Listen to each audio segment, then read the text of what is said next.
make this happen, guys. We will make it happen. I'm doing it. I'm not going to give up. I keep working on it. We got to get it right. I've been changing some settings. Hopefully now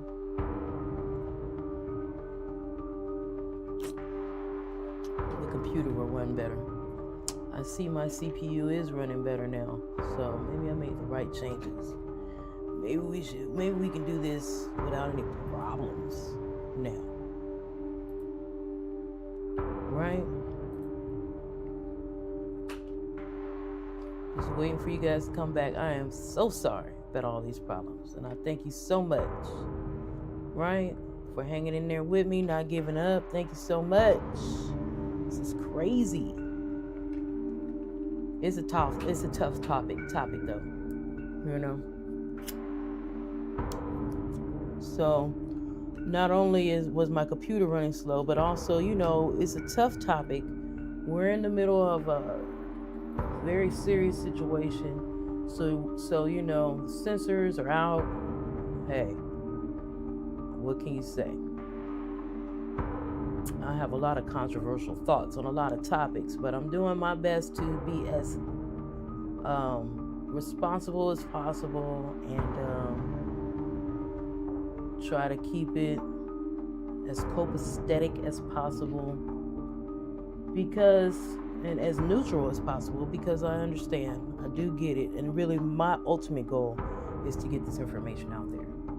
That's what I'm trying to do.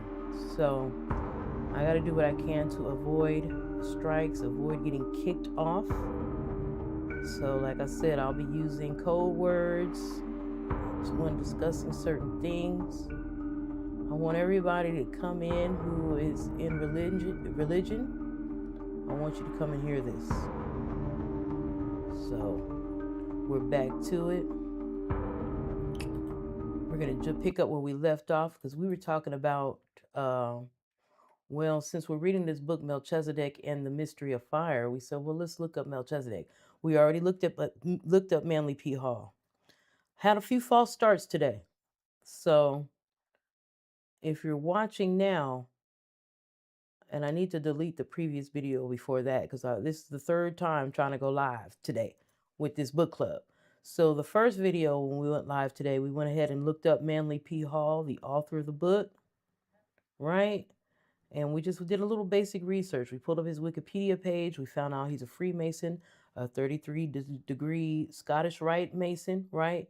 So we did a little research, and soon as we started to get into the book, we just looked at the cover and saw the different sections. We pulled up the introduction section. I think I read a sentence, and we were cut off. And actually, I went and looked back over the video.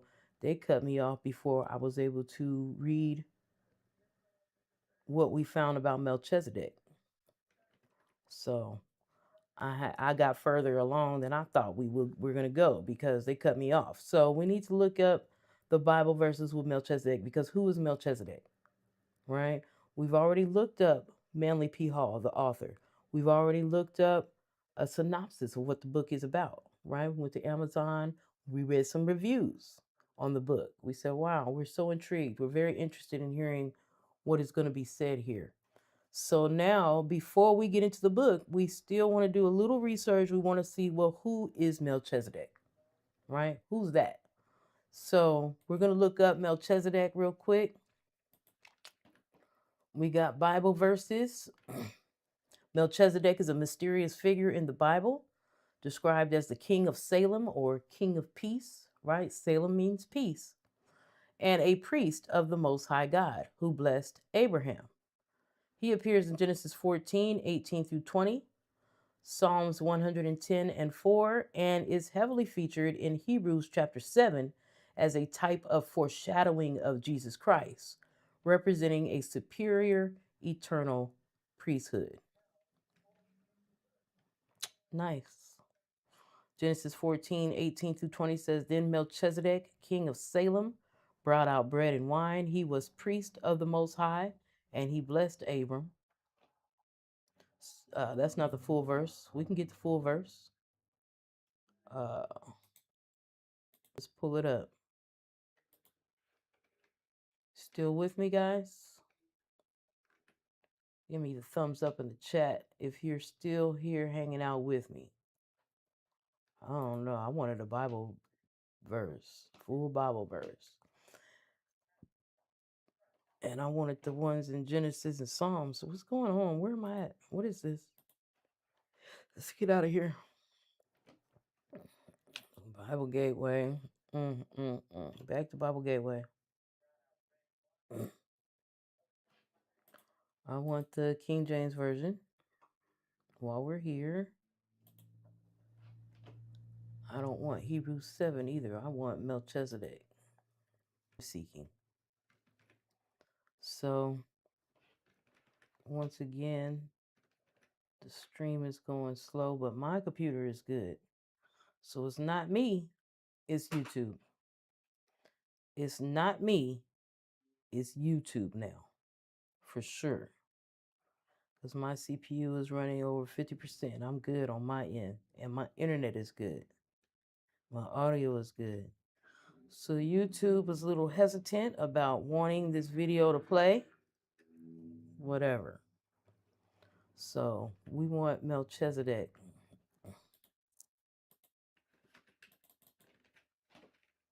Lord have mercy. Can I just go to Bible Gateway? Can I just do BibleGateway.com? I don't know why I'm having all these issues with Bible Gateway right now, but I am. And whatever. Melchizedek,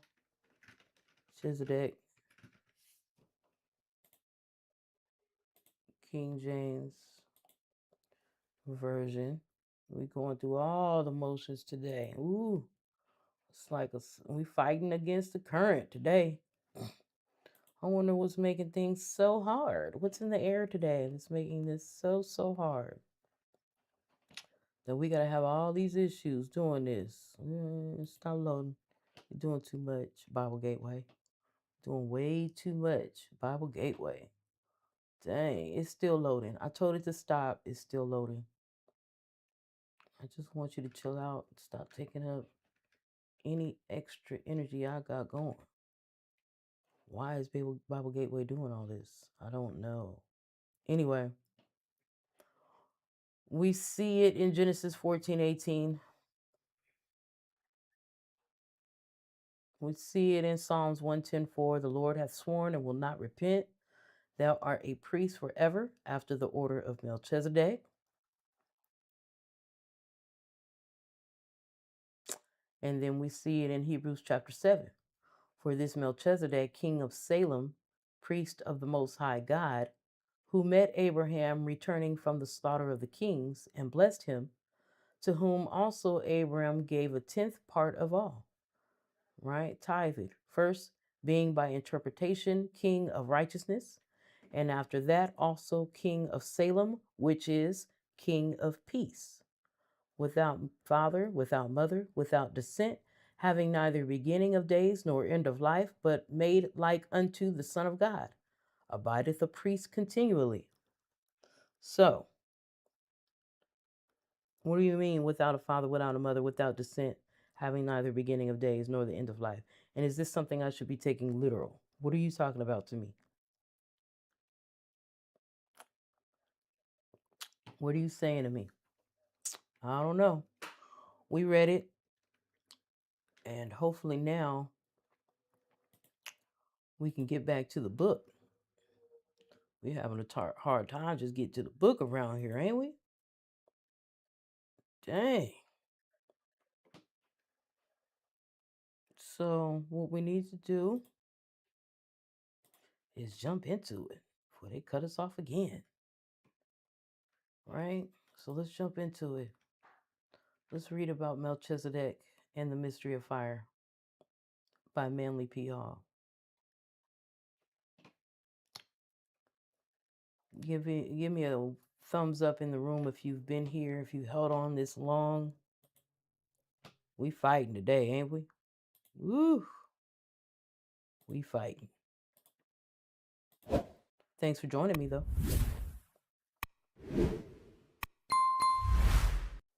Make sure to like, share, and subscribe.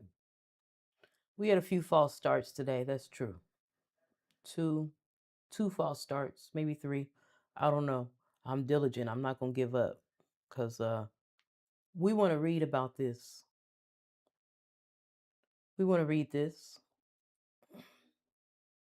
right? We want to know about this Melchizedek and the mystery of fire. So, again, thank you for hanging in there with me. Let's go ahead and jump into Melchizedek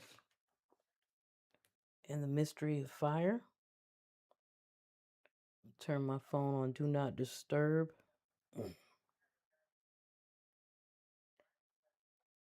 I had plans today, but this was my main plan. So I'm going to complete the mission, right? The mission will get completed for sure. Everything's on Do Not Disturb.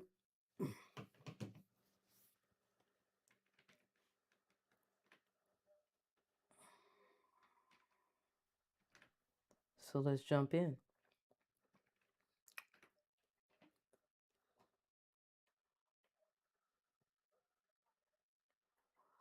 As I said, Melchizedek and the Mystery of Fire has 3 parts to it. We'll just read the introduction. I might read the whole thing today, seeing as I'm being played with, so I'm going to play back. You know what I mean? At first, I was just going to read the introduction. But since something is making it so hard, I'll stay here all day and get it done. What are we doing? You know? I'm tenacious like that, you know? So, part 1 is going to be fire, the universal deity. Part 2 is man, the grand symbol of the mysteries. And part 3 is the sacred fire in the spine and brain. And like I said, this is only for 54. This book is only 54 pages long. I think I might sit up here the whole time and just read this whole book because I don't like all the pushback. For me, it's like, what's the problem? So let's get into it. The introduction. The elaborate rituals of the ancient mysteries and the simpler ceremonials of modern religious institutions had a common purpose. Both were designed to preserve, by means of symbolic dramas and processionals, certain secret and holy processes, by the understanding of which man may more intelligently work out his salvation. So, elaborate rituals of the ancient mysteries and the simpler ceremonials of modern religious institutions were designed to preserve, by means of symbolic dramas and processionals, certain secret and holy processes. Okay. The pages which follow will be devoted to an interpretation of some of these allegories according to the doctrine of the ancient seers and sages. So, we're being told here by Manly P. Hall, the 33-degree Scottish Mason, that the things we're being read about in our modern religious institutions, that's all of them, are allegories, but we're being taught to take them literal. I'm just pointing this out. He tells us in the first paragraph of this book, those things in this book are allegories, preserved allegories to teach certain secrets and processes termed holy processes. Okay, so that's interesting. Right there, we've already read something that'll blow our mind. So, because what are you saying? We shouldn't be waiting on the Savior to come back. We shouldn't be waiting for this final battle, which makes him come back. All that is not literal. Nobody's coming on a white horse in the clouds. That is a literal interpretation. We're being told here to deal with it's all allegories.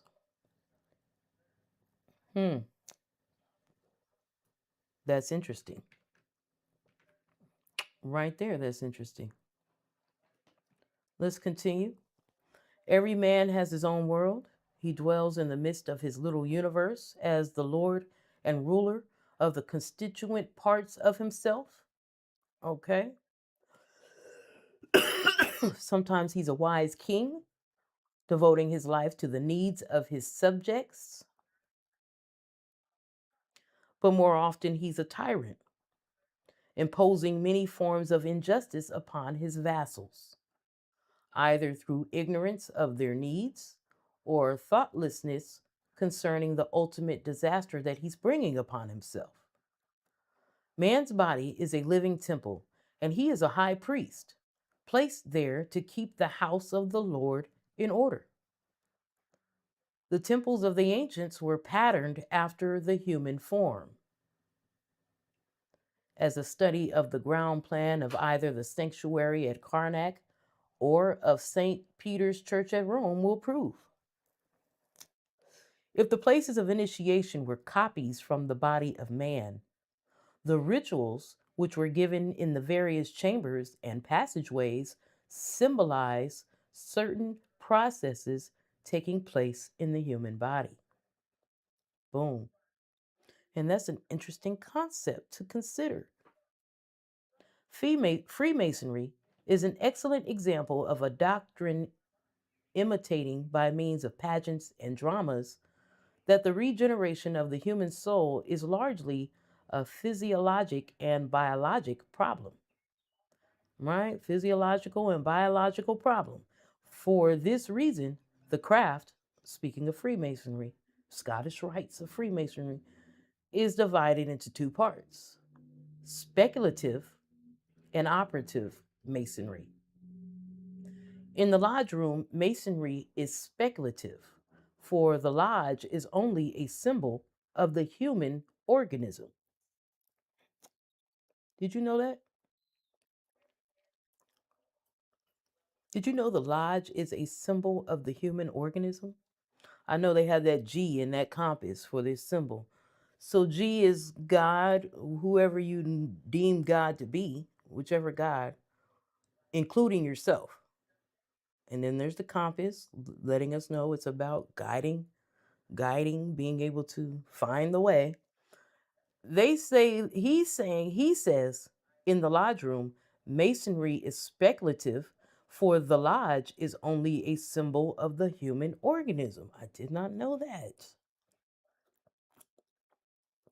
Operative masonry is a series of mystic activities taking place within the physical and spiritual organisms of those who have assumed its obligations. Hmm.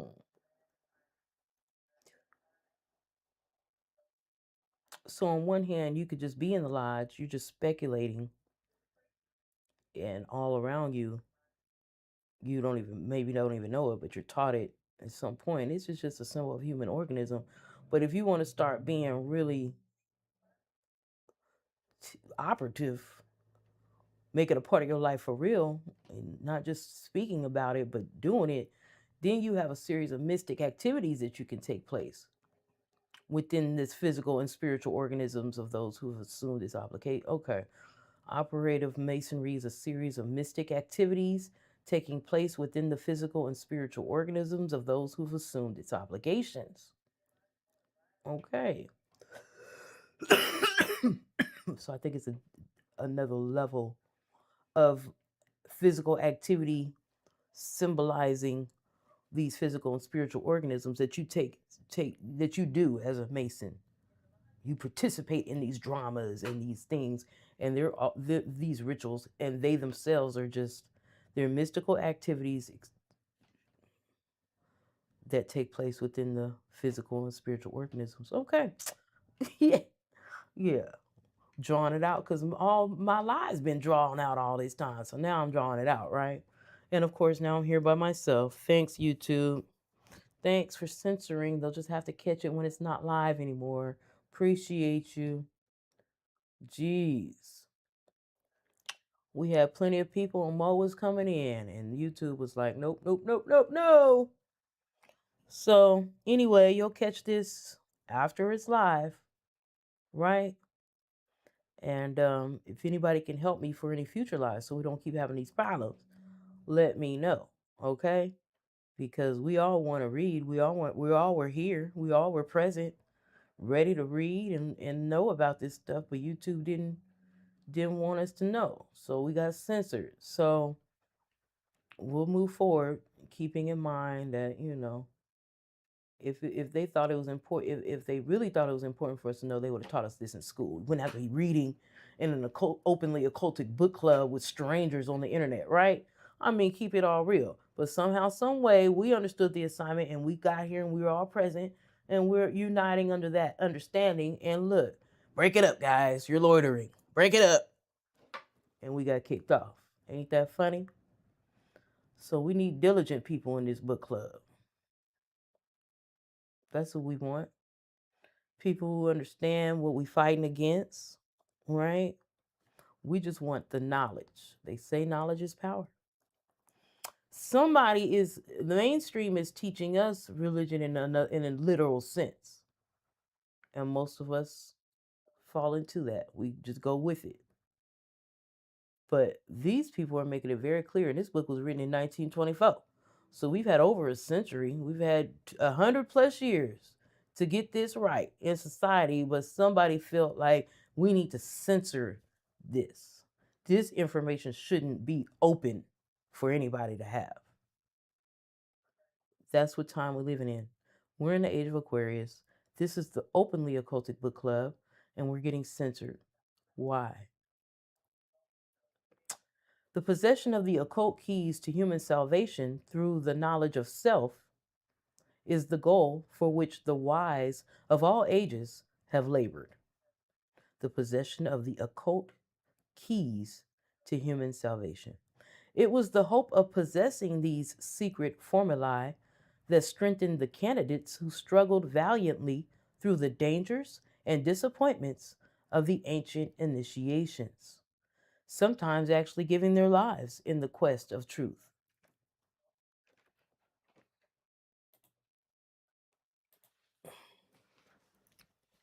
Sometimes giving their lives, right? The initiations of the pagan mysteries were not child's play. The Druid priests consummated their initiatory ritual by sending their candidates out upon the open sea in a small, unseaworthy boat. Some never returned from this adventure, for if a squall happened to arise, the boat was immediately capsized.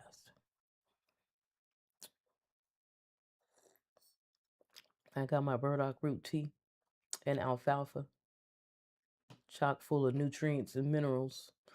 In Central America, at the time when the Mexican Indian mysteries were in their glory, candidates seeking light were sent into gloomy caverns armed with a sword and were told that if for a second they relaxed their vigilance, they would meet a horrible death. For hours, the neophytes wandered, beset with strange beasts which seemed even more terrible than they actually were because of the darkness of the caverns. At last, wearied and almost discouraged, the wanderers found themselves on the threshold of a great lighted room cut from the natural rock. As they stood, not knowing which way to turn, there was a whir of wings, a demoniacal cry, and a great figure with the wings of a bat and the body of a man passed swiftly just over the candidates' heads, swinging in its hands a great sword with razor-like edge. This creature was called the Bat God.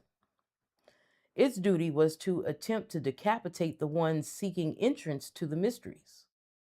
If the neophytes were off their guard or too exhausted to defend themselves, they died on the spot. But if they had presence of mind enough to ward off this unexpected blow or jump aside in time, the Bat God vanished, and the room was immediately filled with priests who welcomed the new initiates and instructed them in secret wisdom.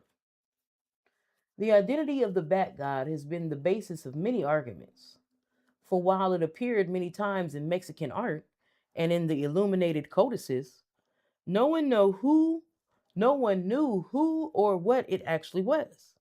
It could fly over the heads of the neophytes and was the size of a man. But it lived in the depth of the earth and was never seen save during the mysteries, although it occupied an important position in the Mexican Indian pantheon. So, all that sounds like a magic trick show, right? A haunted house.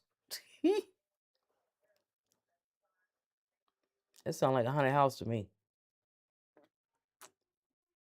You know, your concerts where you see the rappers or the singers fly above the crowd with the little things on.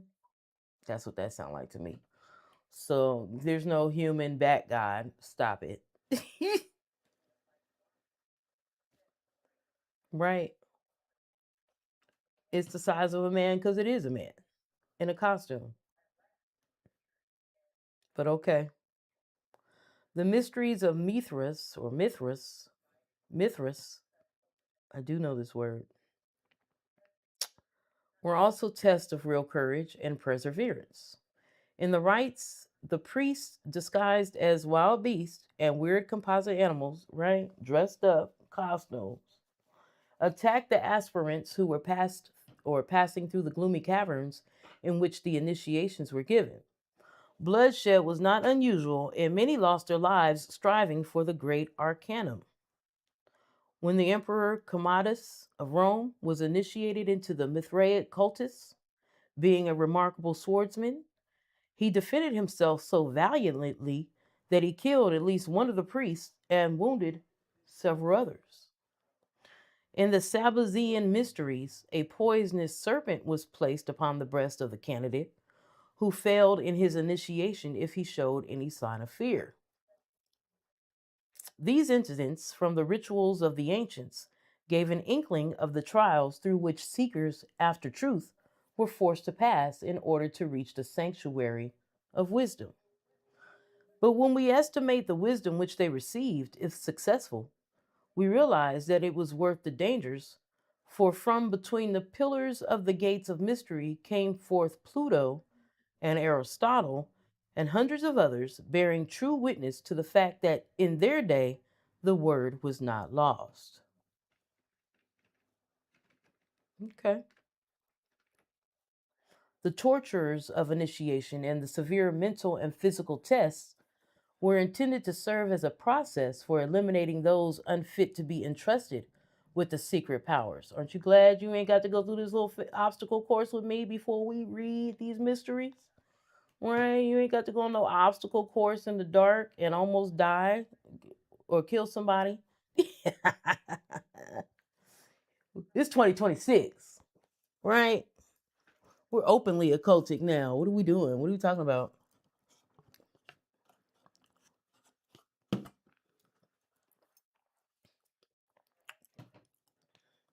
So, do we thank them for their service? Because this information is out here now. Thank you for your service. I don't know. I try to be thankful for all things. I'm glad I'm born in this time and not that time. How about that? Because I am indeed a truth seeker.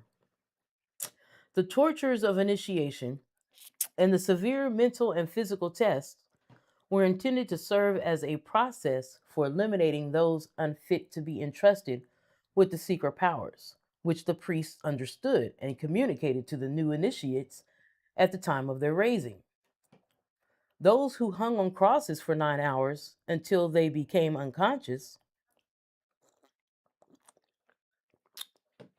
as Apollonius of Tyana, initiated in the Great Pyramid, would never reveal the secret teachings through fear of bodily torture, and such as obeyed the order of Pythagoras that unless they remained silent, speaking to no man for 5 years, they could not enter his school.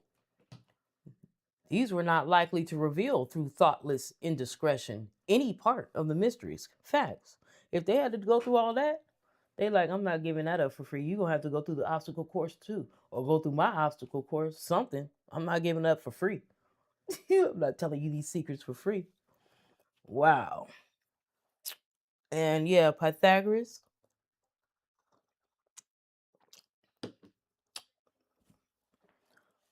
So anyway, they went to Egypt to be initiated in these mysteries, huh?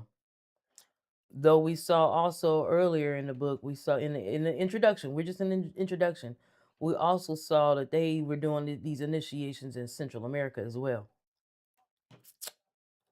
Mexican Indian mysteries, the Mayans,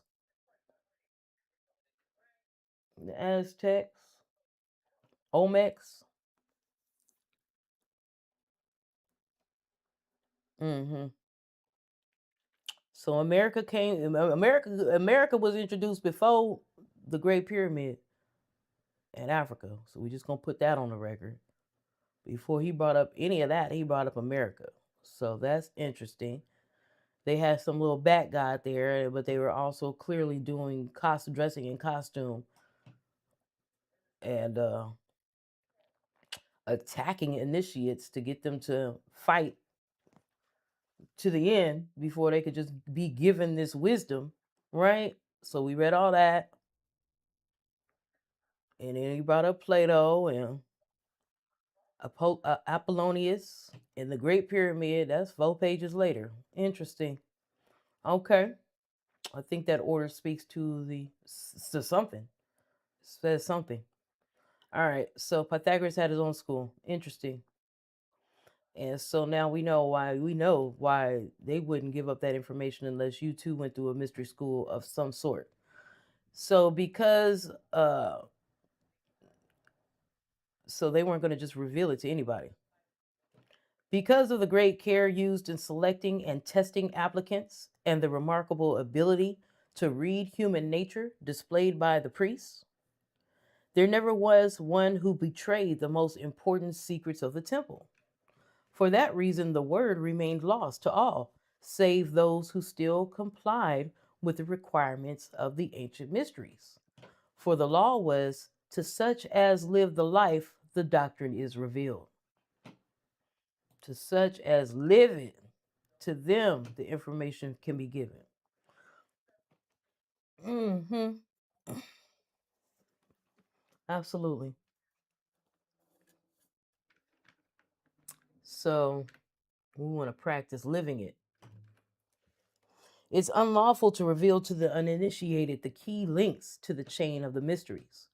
It is permissible, however, without breach of confidence, to explain certain of the lesser secrets, a consideration of which will not only vindicate the integrity of the older hierophants, but will also reveal part of the divine mystery of man's nature. Man's nature. The fact cannot be too strongly emphasized that, regardless of claims to the contrary, the operative arcanum of the temple has never been revealed to the public. So that's what I'm saying. When you're wondering how he got it, because he was the Freemason. The Freemasons raided the temples, right?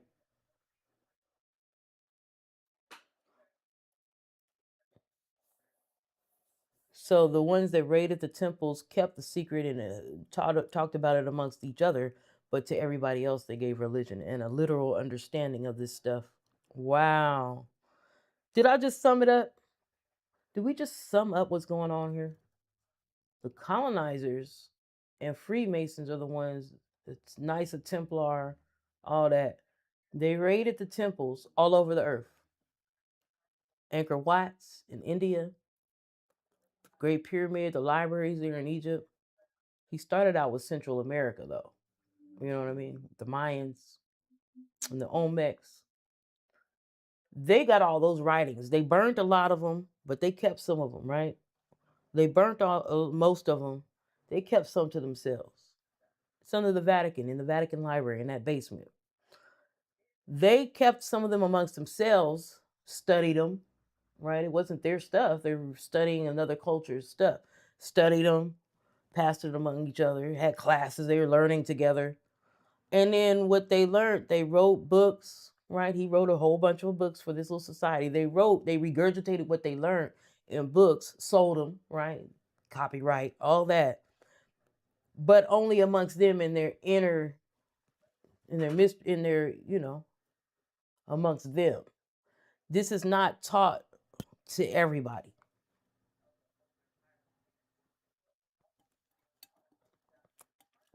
This is hidden knowledge. So thankful to be here. Are you glad to be here at the Openly Occultic Book Club? Are you happy to be here because we're not having to deal with the time where we had to hide these things? It didn't have to be hidden. If so, make sure to like, share, and subscribe, right?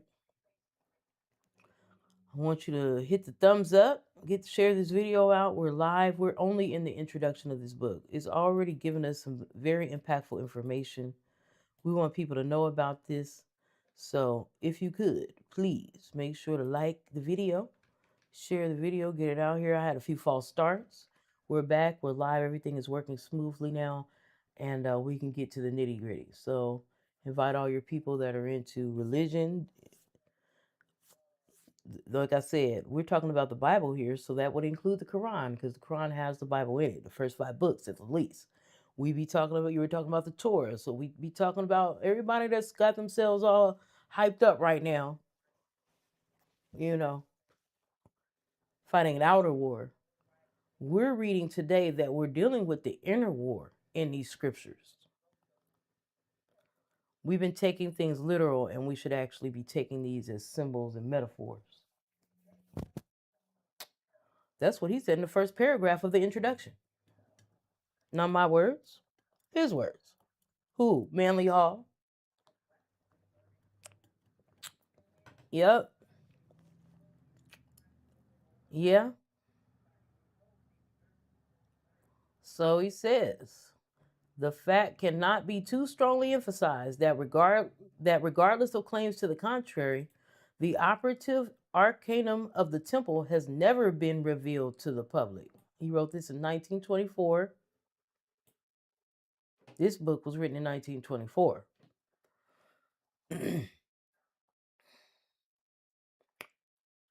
When we were reading Wiki, we saw a lot of other esoteric books written way before this 1924 book. One was written in 1888. We read that on the first go at going live today. So on the Wikipedia page. So why would he say that when I read, something from 1988? I don't know what he was saying in that book, but there were other occultic esoteric books before 1924. So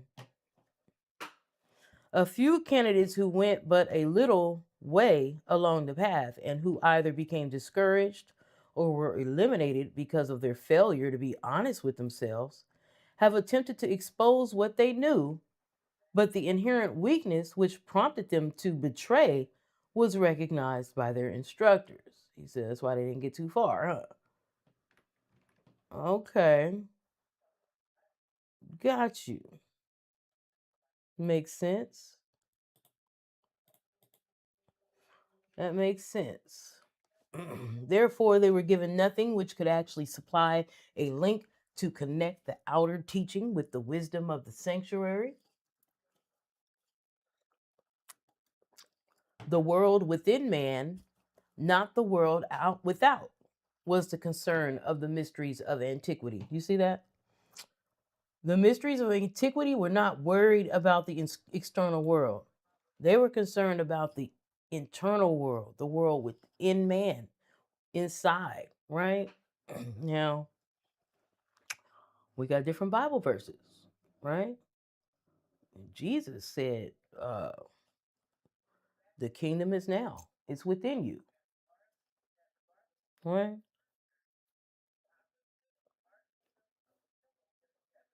So,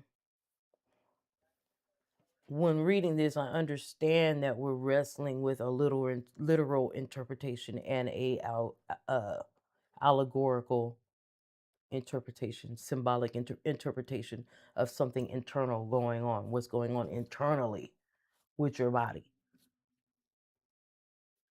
I get it. So we're reading. Hence we are apt to look upon the priest of old as ignorant when compared with ourselves. But while the modern world is mastering the visible universe and raising a colossal civilization, it is ignorant in the fullest sense of the word concerning the identity of that mysterious lodestone of power in the midst of every living thing. That mysterious lodestone. We got lodestones in store at City Herbs.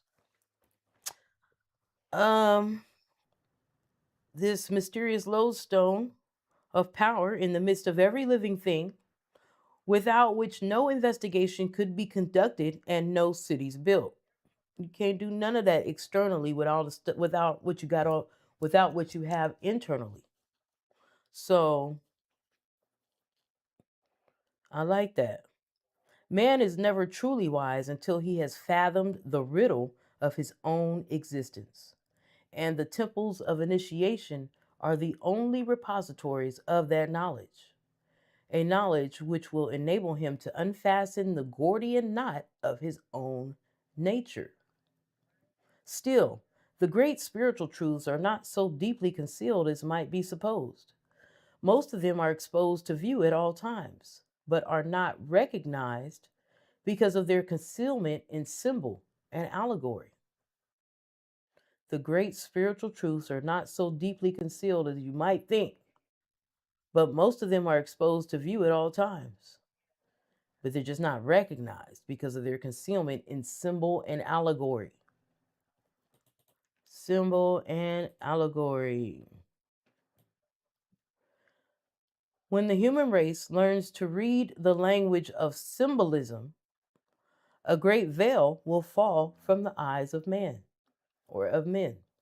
They shall then know truth, and more than that, they shall realize that from the beginning, truth has been in the world unrecognized, save by a small but gradually increasing number appointed by the lords of the dawn as masters to the needs of human creatures struggling to regain their consciousness of divinity.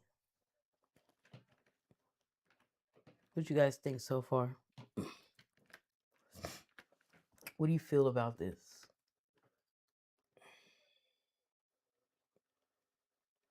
Hmm?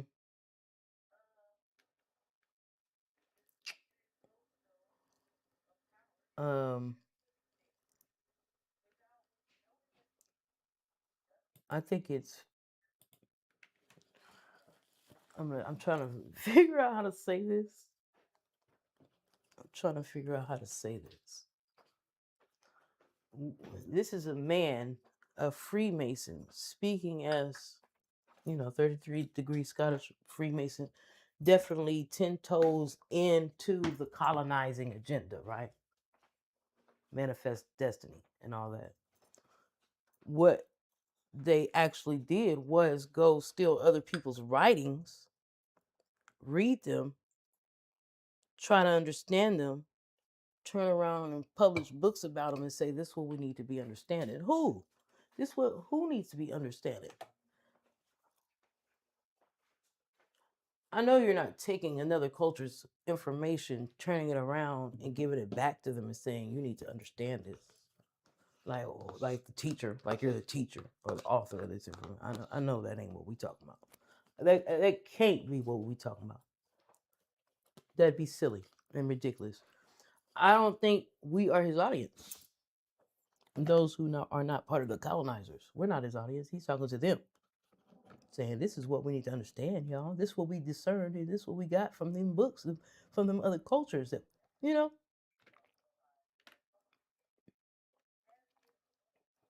that's what I think we talking about here.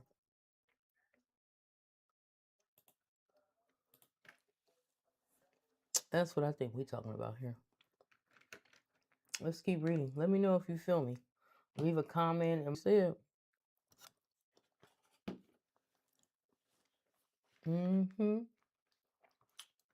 That's what he said. The supreme arcanum of the ancients was the key to the nature and power of fire.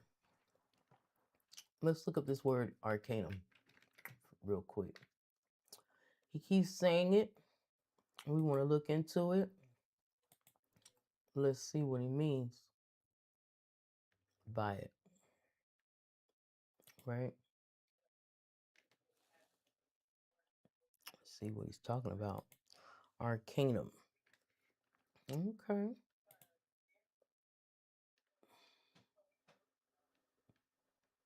Mm-hmm.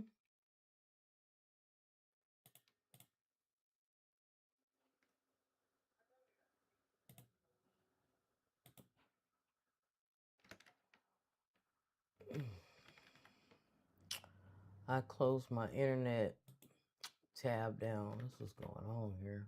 So look, he opened up a new window. Let's look up this this word arcanum, right? Mm-hmm. Because we say he keeps saying this word, right? Keep bringing up this word arcanum. What's that mean? We like to look up words. We don't want to be in the dark about nothing we read. We want to understand everything we're talking about. Facts. Arcanum. Right? Arcanum. Okay. Arcanum. No, not that. Just the word. What does arcanum mean? I just want to know what the definition of arcanum is. That's all. Definition. I should type it, huh? An arcanum is a profound secret, mystery, or specialized knowledge known only to a limited group of initiates, originating from alchemy. It refers to deep secrets of nature, such as the philosopher's stone.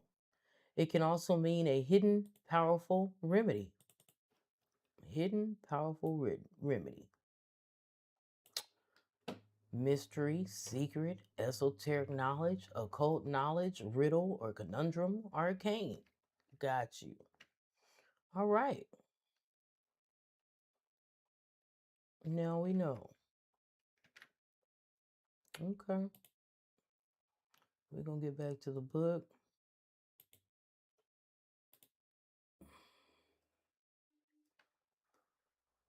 Because he was telling us that the supreme arcanum of the ancients was the key to the nature and power of fire. This is their main secret. Okay.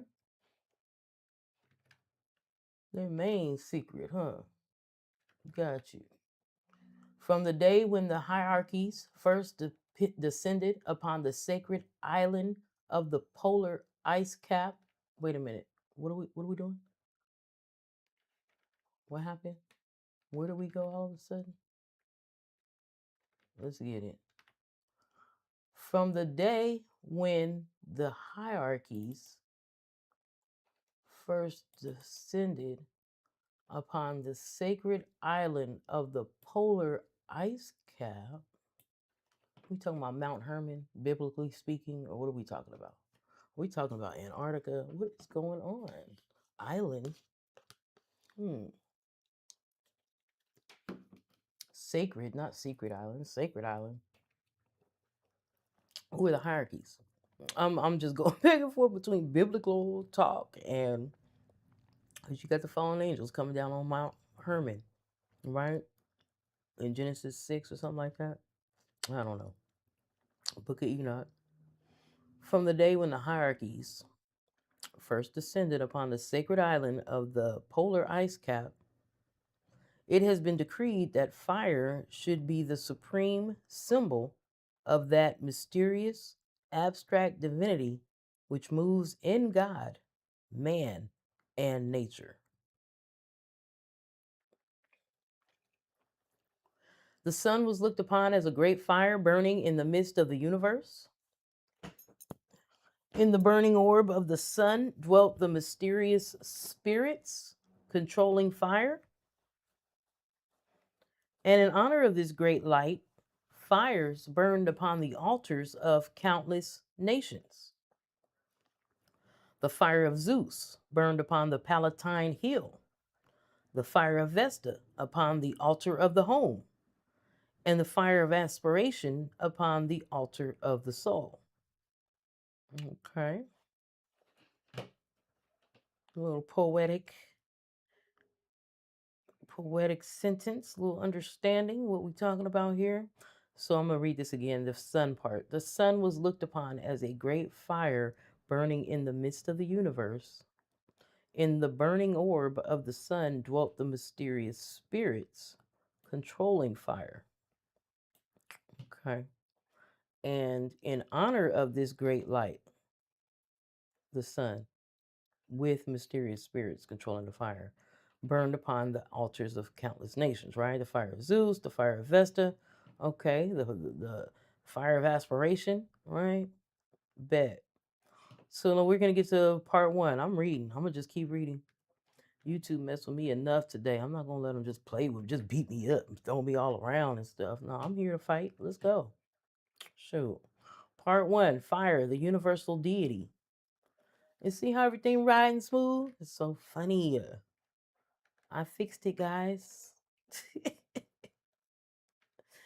Since the earliest times, man has venerated the elements of fire, the element of fire above all others. Man, I took a moment last year to meditate for like weeks on fire. Randomly. I'm not going to tell you guys why, because it does have to do with alchemy. But I really did. I considered fire. I found myself on a firefighting website or fire conservationist websites.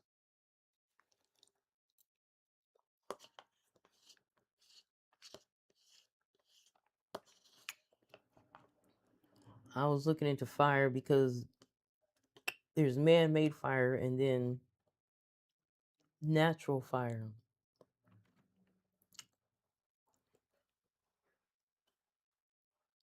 And is man made fire natural? Right. Just saying that was like a line was drawn. Like there's a difference. So I was really contemplating it. I'm not gonna talk about it.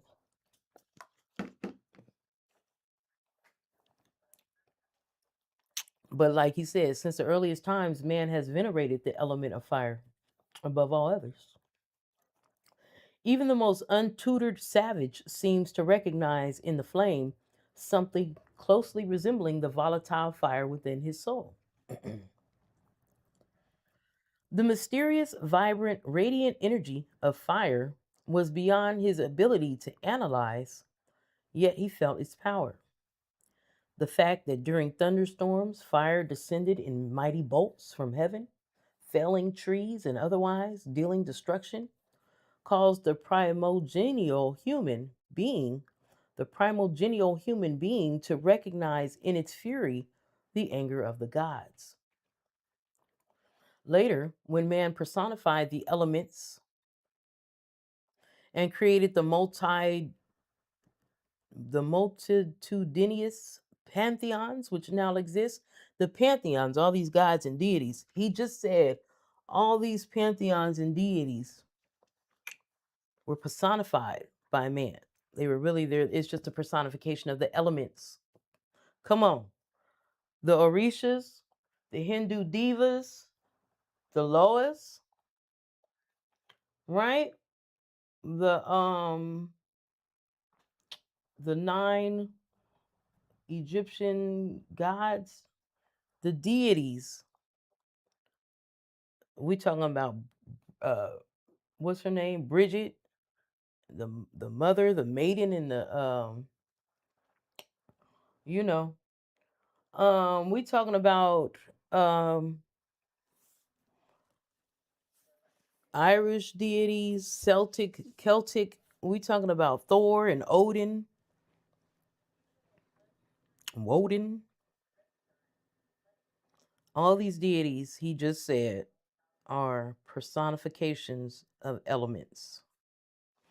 He said later, when man personified the elements and created this multitude of pantheons which now exist, he placed in the hand of his supreme deity the torch, the thunderbolt, or the flaming sword, and upon his head a crown, and its gilded points symbolizing the flaming rays of the sun.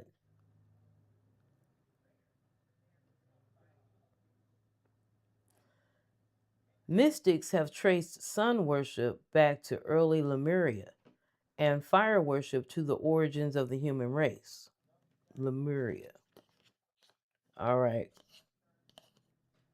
We're having a little discrepancy here. My research. I don't have to talk about that though, right? It's just a book club. You're doing your own research in your time. I'm doing my own research in my time. We're just meeting together to read books to add more information to our other research that we do. Right? So I'm keeping that in mind. Because he brought up sun worship and was saying his head with the crown is talking about the flaming rays of the sun. And he had to go and say, yeah, we talking about sun worship was way back. All right. In fact, the element of fire controls to a certain degree both the plant and animal kingdoms and is the only element which can subjugate the metals. Either, my thing, is it too big? Either consciously or instinctively, every living thing honors the orb of day. The sunflower always faces the solar disk. The Atlanteans were sun worshippers, while the American Indians, remnants of the earlier Atlantean people, still regard the sun as the proxy of the supreme light giver. Many early peoples believed that the sun was reflector rather than source of light, as is evidenced by the fact that they often pictured the sun god as carrying on his arm a highly polished shield on which was chased the solar face. This shield, catching the light of the Infinite One, reflected it to all parts of the universe. During the year, the sun passes through the 12 houses of the heavens, like astrologically speaking, where, like Hercules, it performs 12 labors. The annual death and resurrection of the sun has been a favorite theme among unnumbered religions. The names of nearly all the great gods and saviors have been associated with either the element of fire, the solar light, or its correlate, the mystic and spiritual light, invisible. Jupiter, Apollo, Hermes, Mithras, Bacchus, Dionysus, Odin, Buddha, Krishna, Zoroaster, right? Zarathustra, excuse me, Fohai, Io, Vishnu, Shiva, Agni, Balder, Hiram Moses, Samson, Jason, Vulcan, Uranus, Allah, Osiris, Ra, Baal Nebo, Serapis, and King Solomon are some of the numerous deities and supermen whose symbolic attributes are derived from the manifestations of the solar power and whose names indicate their relationship to light and fire. Come on. Everybody. I hope everybody's here. Did they come back? Oh my goodness. We tried it 3 times. I'm on the third try. And it's just me here by myself live. We had plenty of people come in while I was trying. I had all these equipment problems. YouTube is censoring me, messing with me. My computer's fine. So the whole time, YouTube messing with me. I changed up. I made one change to see if that was going to give me a little bit more CPU. And it did. But YouTube still is messing up. So now I'm here by myself on the live, waiting for my tribe. You guys will see it after it's live, right? Yeah. I can tell by the views, the likes, the subscribers you are watching. This live thing, I don't know. I only can do it so many more times for y'all just give up trying to catch it live, right? Too many problems. I know. And it's because it's openly occultic. It's going to be built-in problems anyway. So, fighting that. And there's just levels to this. So, we see it. You guys see me giving it a good try. I'm trying. Right? So, but I hope everybody that resonates with these names, these words, if this is part of you and your life and what you know to be true, I hope you're here tuning in, because we're being told these people are deities, symbolic. It's not to be taken literal. We're talking about solar power. Their very names indicate their relationship to light and fire. Who? Jupiter, Apollo, Hermes, Mithras, Bacchus, Dionysius, Odin, Buddha, Krishna, Zoroaster, right? Fohai, Io, is that how you say that word? EIO, EIL, Vishnu, Shiva, Agni, Balder, Hiram Abiff, Moses, Samson, Jason, Vulcan, Uranus, Allah, Osiris, Ra, Bel, Bel Nebo, Serapis, and King Solomon. Those names, those characters that a lot of people believe in literally. Do you believe in these people as literal, or do you take them as allegorical and symbolic of a greater truth? Let me know in the comments. Let me know in the comments if you take this, you yourself take this literal. Do you take it literal? We were all raised to take it literal, weren't we? Who was not raised to take this literal? We want to hear from you too. I want to hear from you if you weren't raised to take this literal.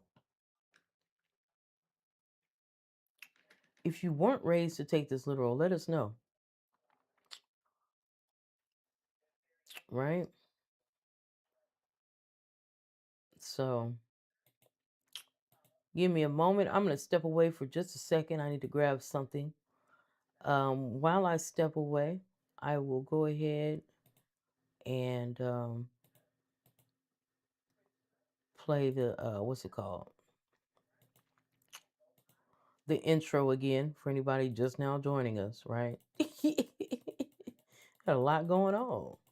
I don't want you to give up. I want you to know we really are here doing my best.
All right. Thank you so much for being here. It's been a lot going on today. We've been doing our best to read this book, and we've been having problems. We've been having problems, y'all. YouTube been acting up, and it's just been crazy. It's been crazy. I need to light this incense. Maybe that's something I could do. Clear the energy out. Clear this energy out, right?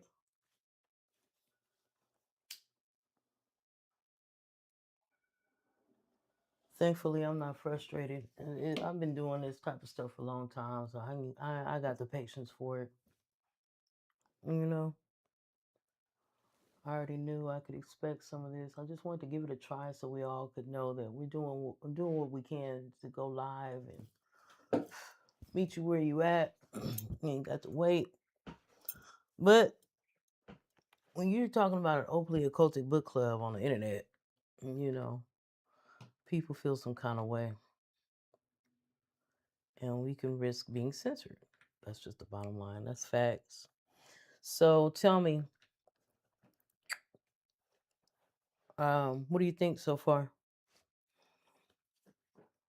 Talking about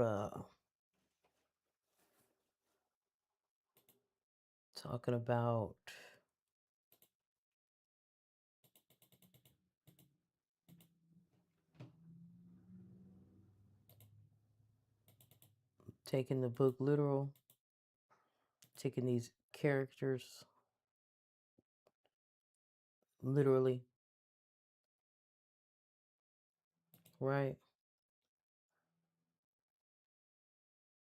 He's saying no. These were allegories. Wow. Now I'm hearing something new. I didn't hear that before. Why are we saying this? What does this mean? And then it brought up all the different a lot of heroes. People we consider heroes, the legends.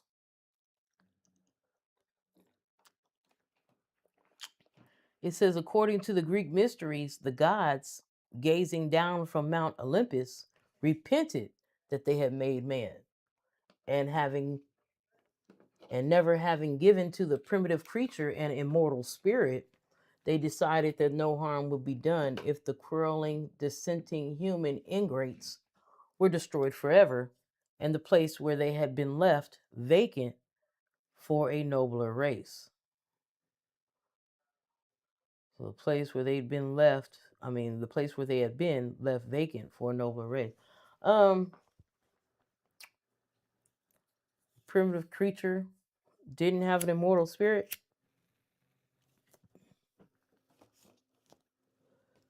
Okay. Things being brought up. Things are being brought up that I could use for my personal research. So that's what's being said in the Greek mysteries. The gods, gazing down from Mount Olympus, repented that they had made man, and never having given to the primitive creature an immortal spirit, they decided that no harm would be done if they just killed him and started over. Okay. Okay. Discovering the plan of the gods, Prometheus, in whose heart was a great love for struggling humanity, decided to bring to mankind the divine fire, which would make the human race immortal so that not even the gods could destroy it. Okay, we're getting somewhere. Prometheus, who had a love for the struggling humanity, wanted to bring to mankind the divine fire, which would make the human race immortal so that not even the gods could destroy it. Excuse me.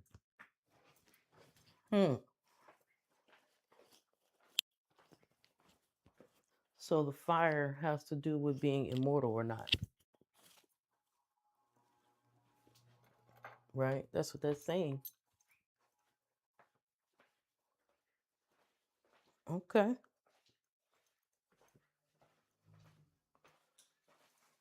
All right. So,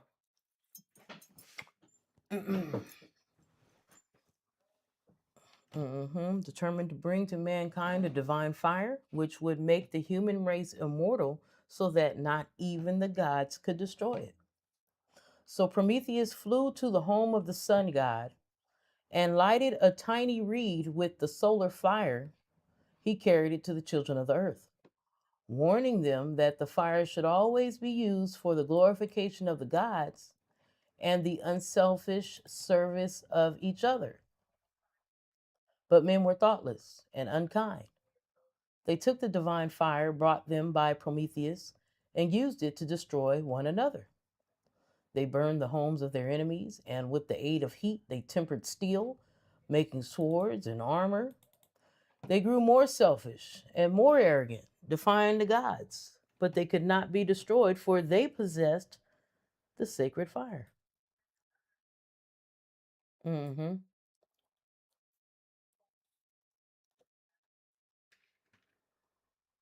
How are we looking?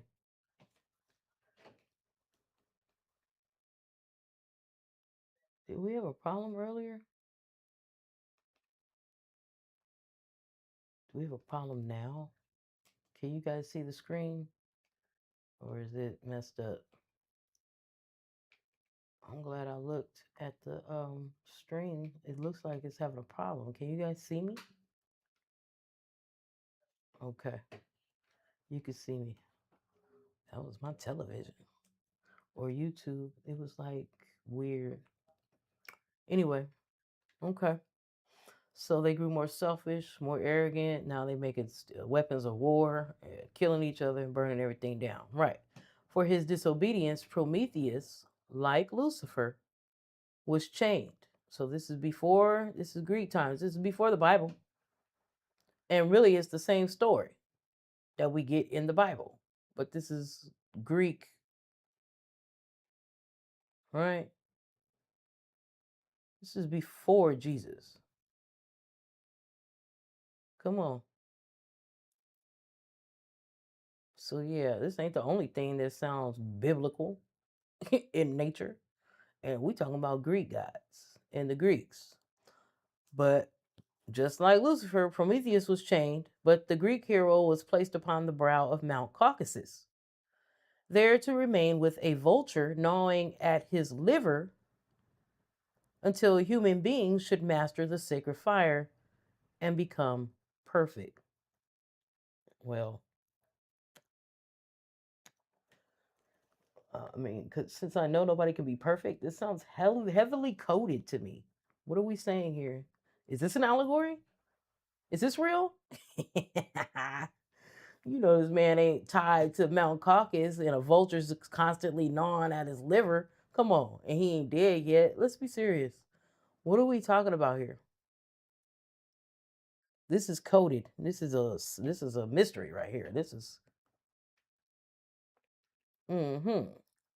This prophecy was fulfilled by Hercules, who climbed Mount Caucasus, broke the fetters of Prometheus, and liberated the friend of man who had been in torture for so many ages.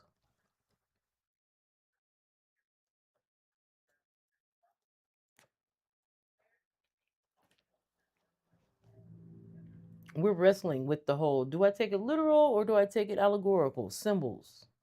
We're wrestling. It's hard to take some of this literal. It's hard to take it literal.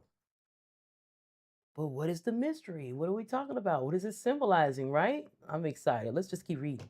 I'm going to read this whole thing right now. Let's see. Hercules represents the initiate who, as his name implies, partakes of the glory of light. Prometheus is the vehicle of solar energy. The divine fire, which he brought to men, is a mystic essence in their own natures, which they must redeem and regenerate if they would liberate their own crucified souls from the rock of their base physical natures. Mm.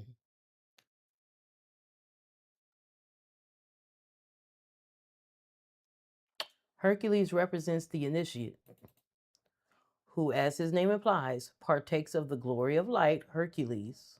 Okay, we could look it up. We could look up this word Hercules.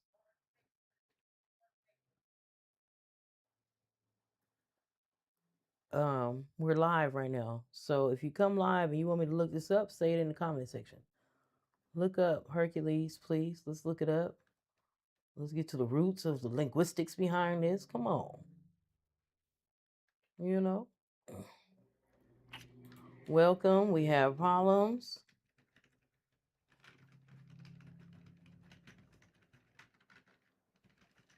We have problems getting started.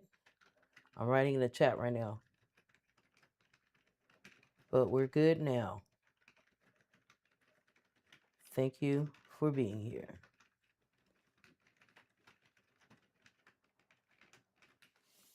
Right? So you let me know. Because we could. We could look into it. I think we should. Let's just be thorough, huh? Let's look up this word Hercules. Okay. Okay.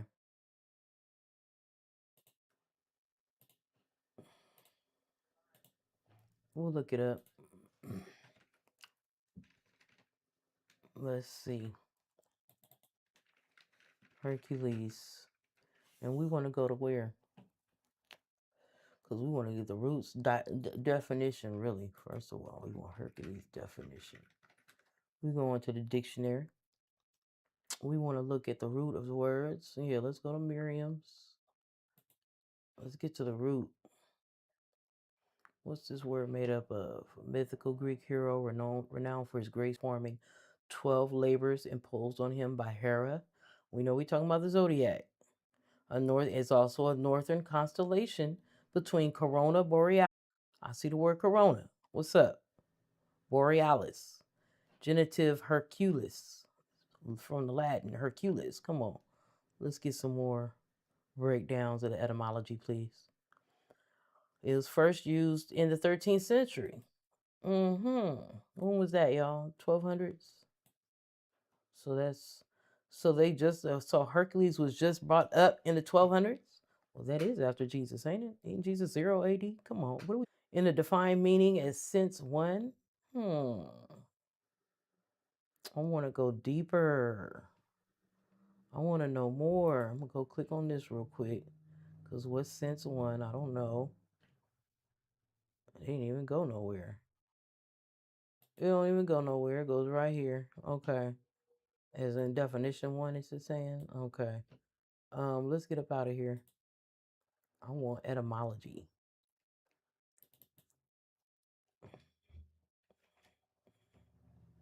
Go somewhere else. Hercules. Come on.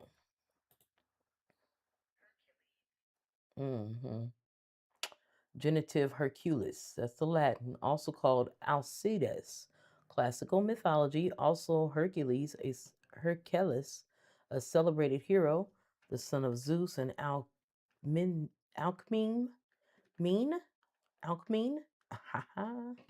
possessing exceptional strength. Among his many adventures were the 12 labors for his cousin, this guy, performed in order to gain mortality. Astronomy.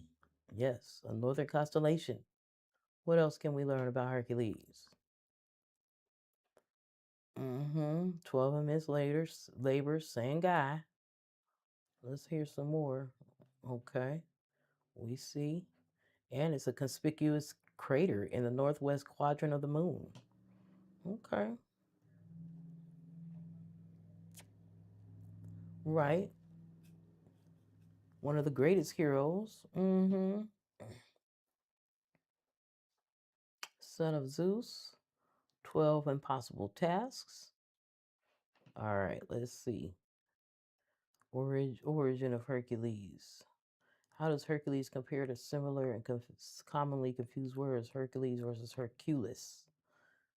Heracles.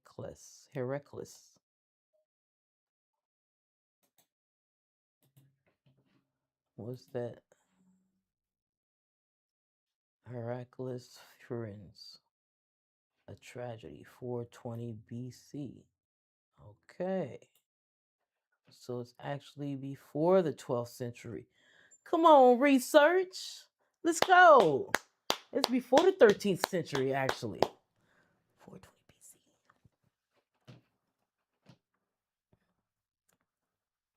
Same guy.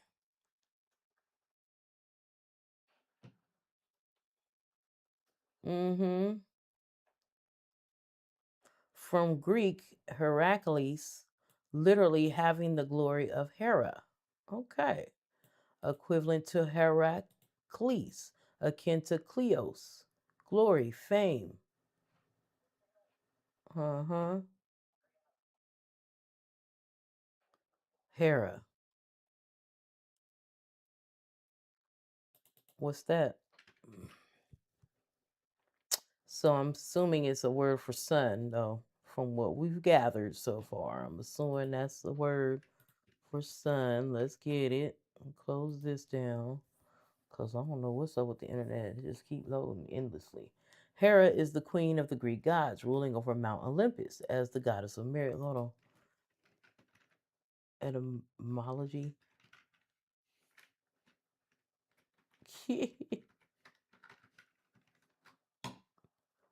Because we saw that part of, if we break down the word Hercules, it's Hera and Cles, right? And we saw Hercules Pharynx was from BC. Where is it? Here we go. Hera and Cles. And we said, well, what's Hera? Probably the sun, though.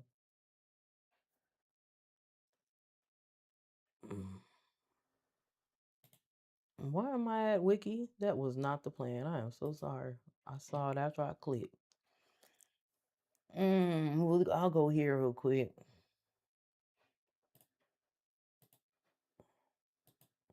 Close this down. I don't need that. Hera, sister. Right. I want the Greek hero, son of Zeus and Alcmene, worshipped by the Romans. Okay. So Greek hero worshipped by the Romans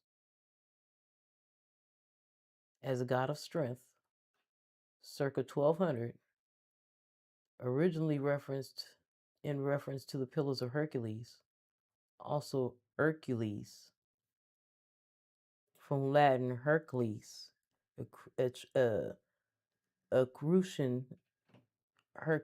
Hercle, Etruscan Hercle, from Greek Heracles, literally glory of Hera, from Hera plus keys, fame, a common ending in Greek proper names related to kleos, rumor, news, good report, fame, glory, from pi,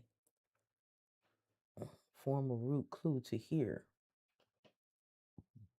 Used figuratively in reference to strength since late 14c. Vocative form Hercule was a common Roman interjection. Excuse me, Hercule. Assuredly, certainly.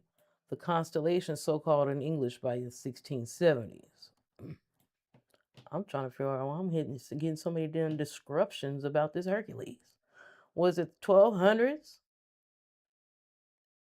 I understand it was used figuratively in reference to strength since the late 1400s, but what's up with this word, man? I got a date of 420 BC and I'm hearing circa 1200. What's going on? It was before the Romans. The Romans took it on. Y'all see this? It's shrouded in mystery, y'all. We just got another mystery here. Right? What can you do? Just a mystery. It's a mystery. There's nothing you can do about it.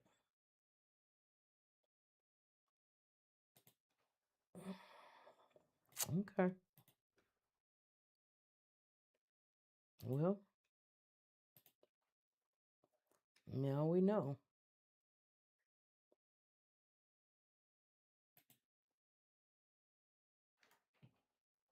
Let me know if you can hear this fire. I got a little fire sound effect, a little crackling fire. We're reading about fire. Let's hear it. No? That's all right. I got it somewhere else. I relabeled. I mixed up the label of that. So I got it.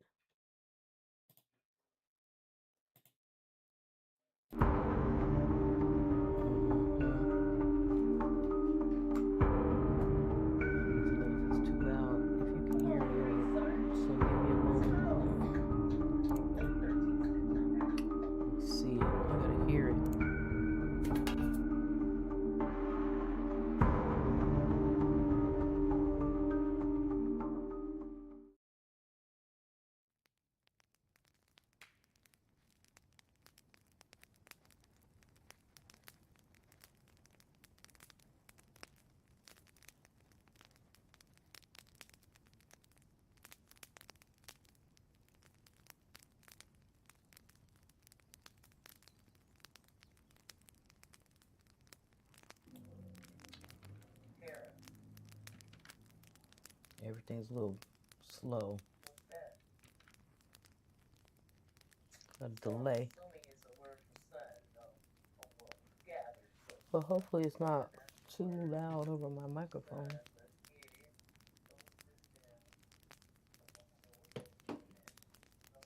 I'll turn it down just in case.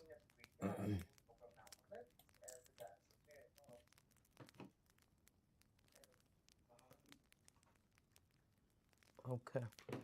All right. So, anywho, Prometheus, as we said, is a vehicle of solar energy. The divine fire which he brought to men is a mystic essence in their own natures, which they must redeem and regenerate if they would liberate their own crucified souls from the rock of their base physical natures. According to occult philosophy, the sun in reality is a threefold orb, two parts of its nature being invisible. The globe, which we see, is merely the lowest phase of the solar nature, and is the body of the demiurges. The body of the demiurges, or as the Jews call him, Jehovah, and the Brahmins, Shiva. So the sun, Jehovah, and Shiva, all words describing the same thing, the outer body of the sun, the lowest phase of the solar nature of this thing we see outside of us. Right. So, according to that's what he says. The sun being symbolized by an equilateral triangle. The three powers of the solar disk are said to be co-equal. The three phases of the sun are called will, wisdom, and action. Will is related to the principle of life, wisdom to the principle of light, and action or friction to the principle of heat. By will, the heavens were created and the eternal life continued in supreme existence. By action, friction, and striving, the earth was formed and the physical universe molded by the lords of the fire mist, passed gradually from its molten condition into its present and more orderly state. Thus, heaven and nature were formed, but between these two was a great void. For God did not comprehend nature, and nature did not comprehend the deity.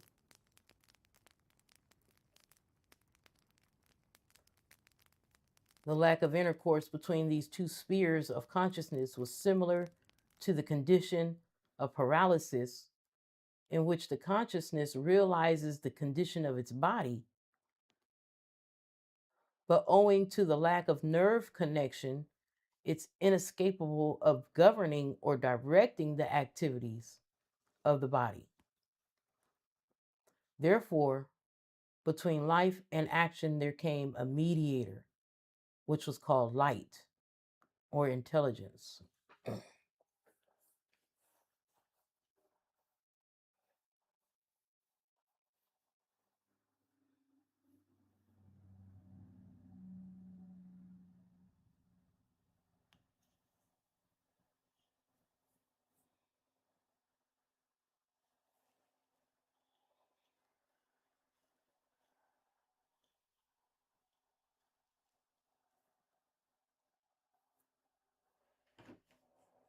Hmm.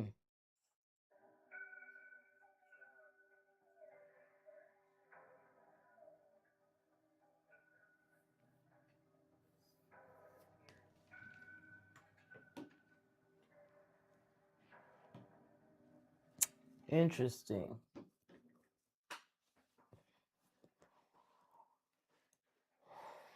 I mean, when it said that,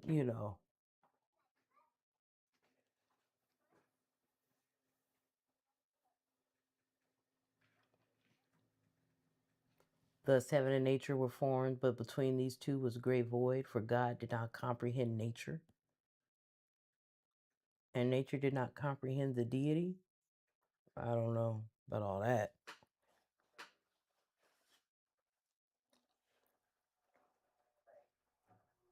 Hmm.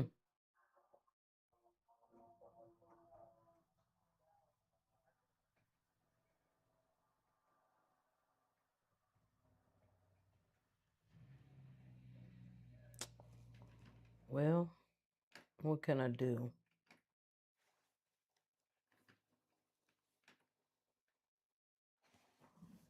What can we do with this information?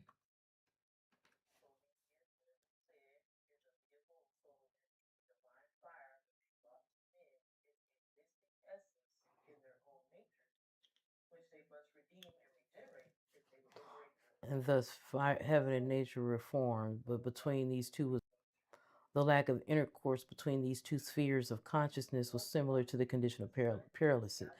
I understand what it is to be paralyzed, right? I get that. I don't know.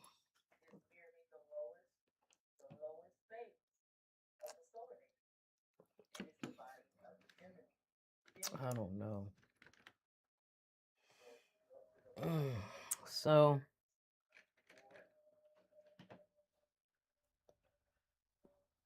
therefore, between light and action, there came a mediator, which was called light or intelligence. Light partakes of both life, and action.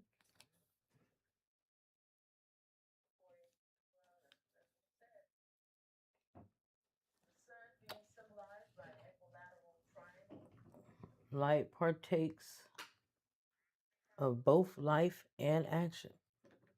It is the sphere of blending. Intelligence stood between heaven and earth, for through its medium man learned of the existence of his God, and God began his ministration to the needs of men.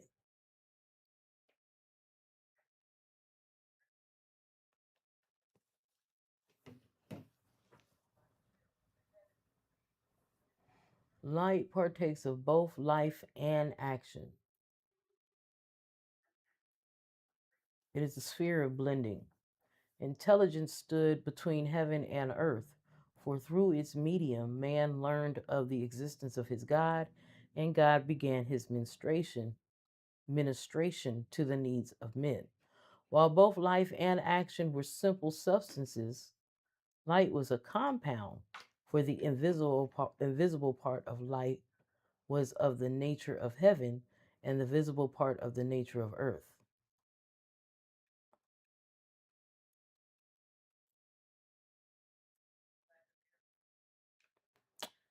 Down through the ages, this light is said to have taken upon itself bodies. Although these bodies have borne witness to that light, the great spiritual truth behind the symbol of the embodied light is that in the soul of every creature within whose mind intelligence is born, there dwells a spirit, which assumes the nature of this intelligence. Every truly intelligent man and woman who is working to spread light in the world is Christianed or lightened by the actual labor which he or she is seeking to perform. The fact that light or intelligence partakes of the natures of both God and the earth is proved by the names given to the personifications of this light, for at one time they're called the sons of men, and at another time, the sons of God.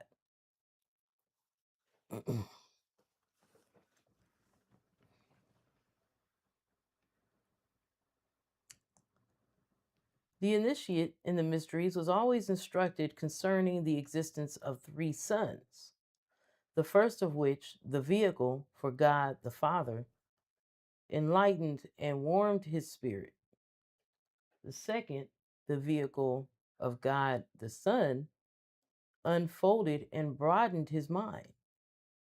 The third, the vehicle of God, the Holy Spirit, nourished and strengthened his body.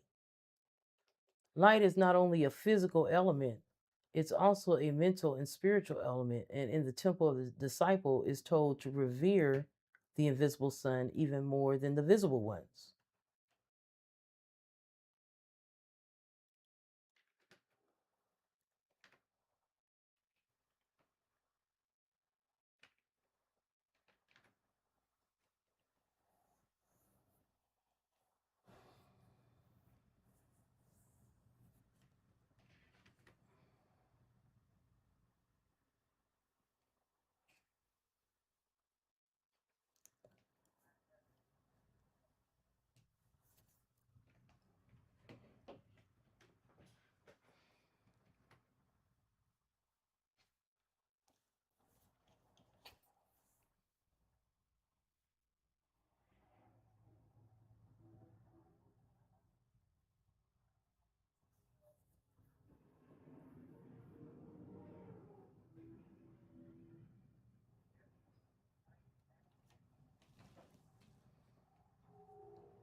At this point, I'm trying to figure out what do I need to do with this. Should I just stop?